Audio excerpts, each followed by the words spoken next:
plus sympa. Alors ici, on se retrouve devant ce qui va devenir finalement le symbole du débarquement. Vous avez tout reconnu, la fameuse péniche du débarquement ou encore une barge. On a tous vu les photos, hein? Avec les barges et tout ça. Ben voilà. Comment qu'ils traversent la Manche? Monsieur justement qui disait ça.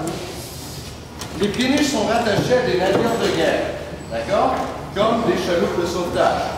Forcément, les hommes ne vont pas traverser de l'Angleterre jusqu'en Normandie là-dedans. Voilà, c'est ce qu'on peut dire. Ils sont rattachés à des navires de guerre. Ils vont arriver à 15 km au large et vers les 3h, 3h30 le matin, les péniches sont baissées dans l'eau. De longs filets tombent dedans et les hommes doivent descendre des filets pour entrer dans les embarcations. Alors voilà.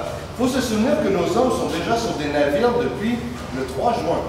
Alors le 3 au 4, le 4 au 5, le 5 au 6. C'est une mer qui est très agitée, donc pour la majorité, ils sont malades. D'accord?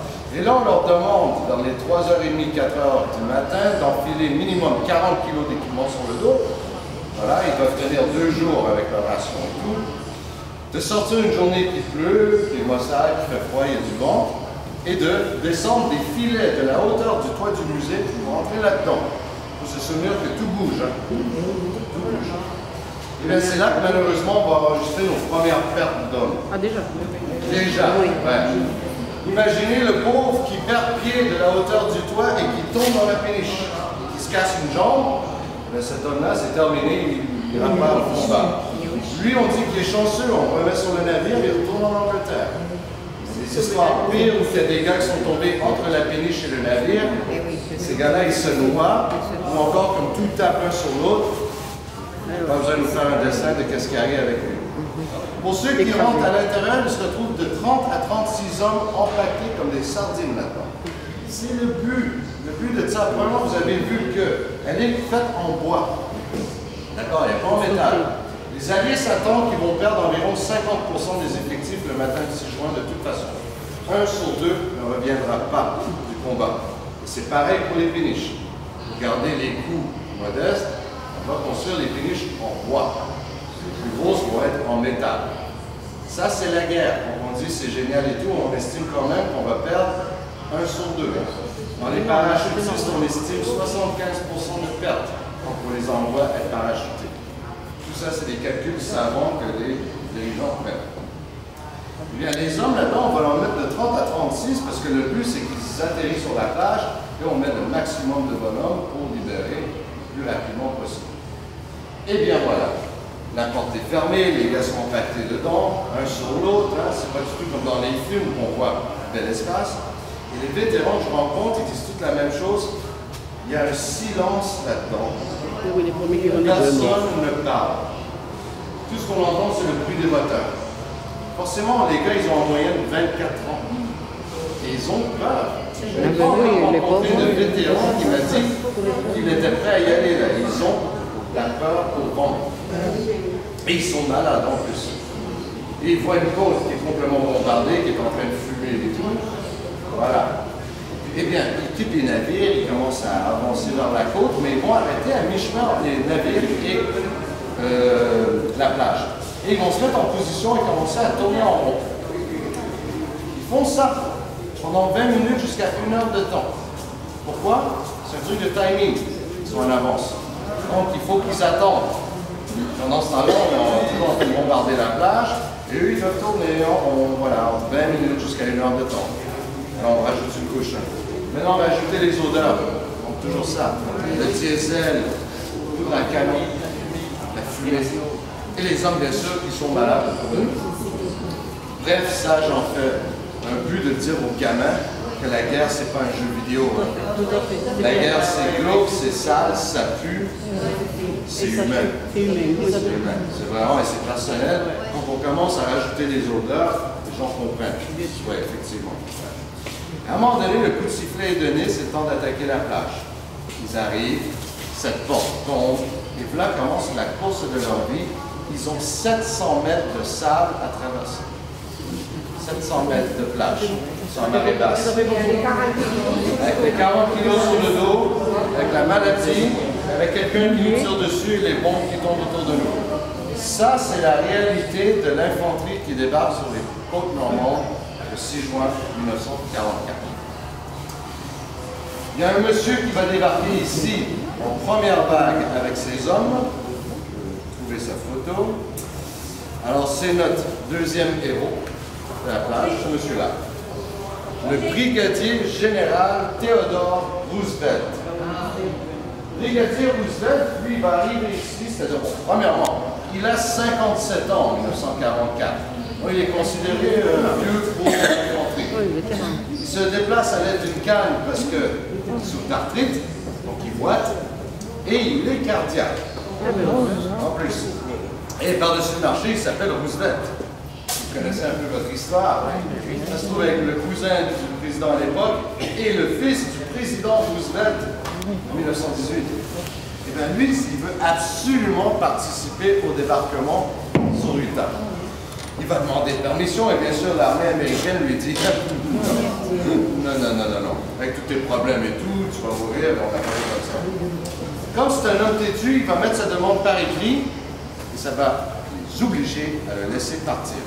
Ce bonhomme-là va débarquer d'une péniche comme ça sur la plage, en première vague, avec sa canne, son sac à dos, son casque et un pistolet à la main.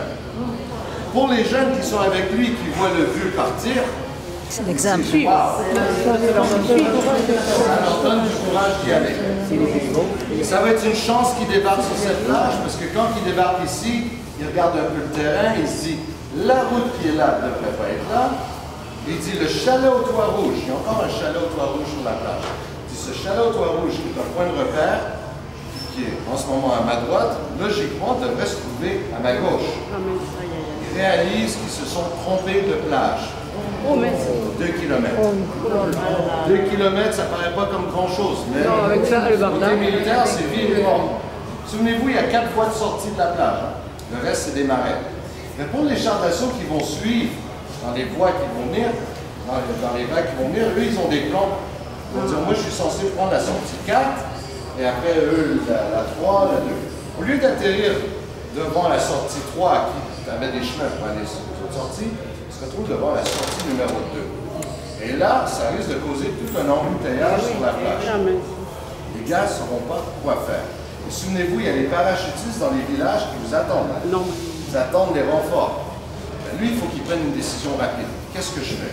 Est-ce que j'envoie les renforts à la plage qui n'a pas encore été désamorcée de tous les obstacles et tout? Ou est-ce qu'il fait venir tout le monde là? Ben, notre guerre commence ici. Voilà, ces fameuses paroles. Et il va faire débarquer tout le monde sur cette plage où on se trouve en ce moment. Et lui, il va agir un peu comme un gendarme de la circulation. Il va se promener de long en large parmi les tirs de mortier et il va redéployer les chars d'assaut et les hommes pour qu'ils atteignent leur objectif initial. Il sauve la journée sur Utah. Merci, monsieur Roosevelt. Il survit au débarquement, il devient un héros, bien sûr, sur cette plage. Malheureusement, il va mourir à peu près 1 mois plus tard. Durant une bataille en Normandie, il ne sera pas tué par les Allemands, non, il va mourir d'une crise cardiaque. Et donc, aujourd'hui, il repose en paix au cimetière de Colville, le cimetière américain. Sur sa croix, on voit des lettres en or, parce qu'il reçoit la médaille d'honneur pour ses actions sur Utah.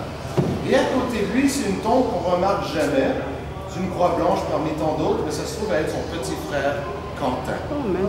Quentin Roosevelt, par contre, lui, est mort en 1918, lors de la Première Guerre mondiale. Il sera tué dans le nord de la France, enterré sur place, et quand son grand frère décède, la famille demande que ses 2 frères soient réunis. Voilà, c'est un beau geste. Mais c'est la seule tombe de la Première Guerre qu'on retrouve dans ce cimetière. Utah en chiffres. À la fin du 6 juin 1944, sur la plage qui est derrière vous, il va y avoir 23 000 Américains qui vont traverser ce sable. 23 000. 1700 véhicules et environ 1700 tonnes de matériel. Le débarquement sur Utah est un succès complet.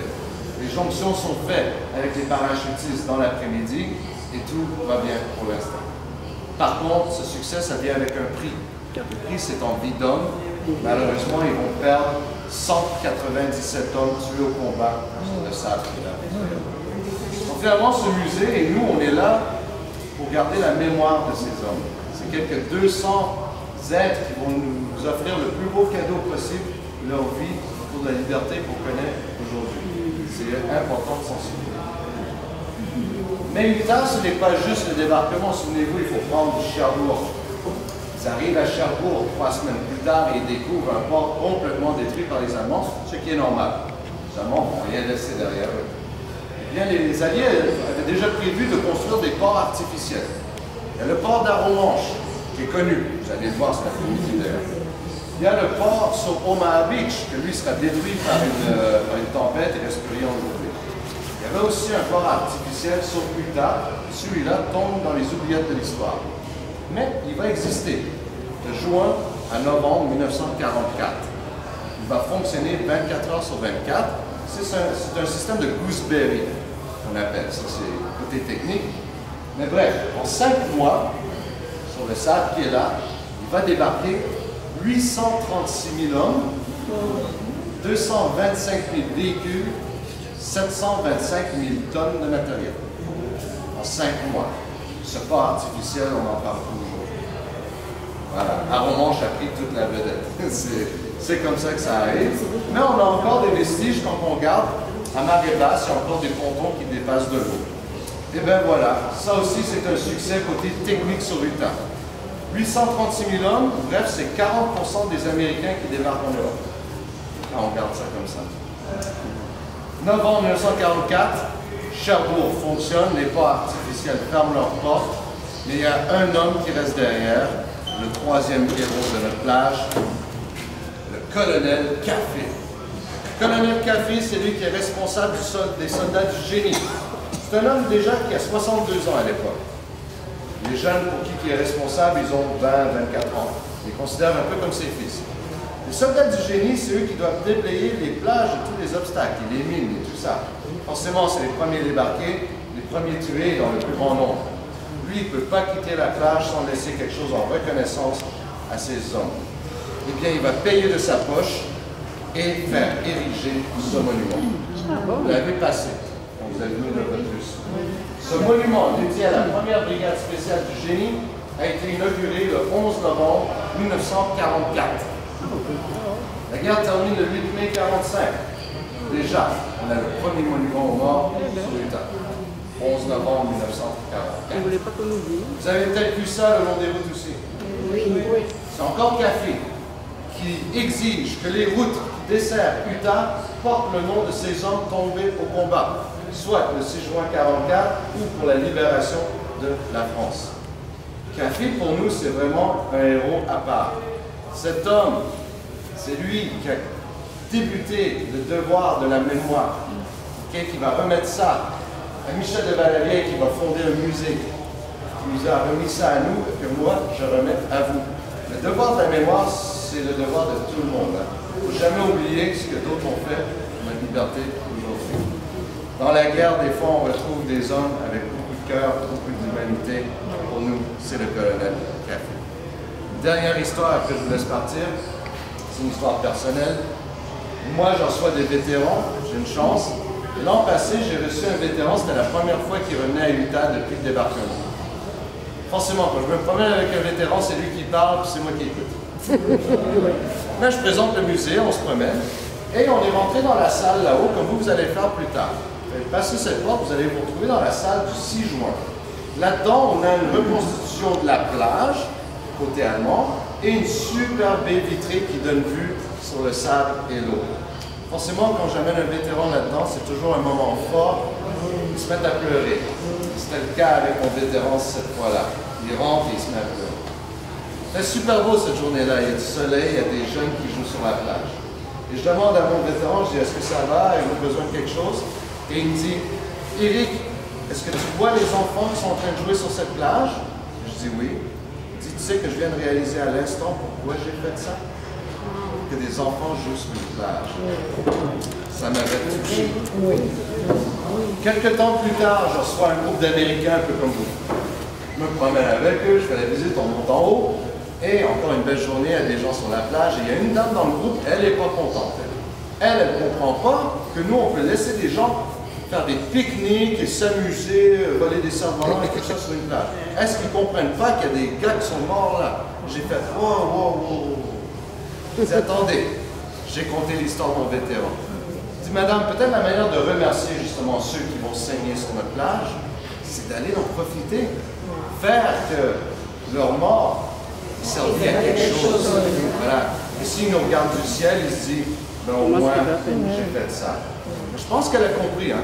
Parce qu'un peu plus tard, je me suis promené, j'ai regardé par les vitres, et qui je vois pas qui a ôté ses souliers et qui était en train de se promener dans l'eau? Cette même dame. Je vous raconte ça parce que finalement, vous allez visiter d'autres lieux. Les plages ne sont pas des cimetières, d'accord? Vous allez en visiter des cimetières. Ça, c'est des lieux. Moi, j'habite en Normandie aujourd'hui. Je me promène sur ces plages, et oui, forcément, on a une pensée de tout ça.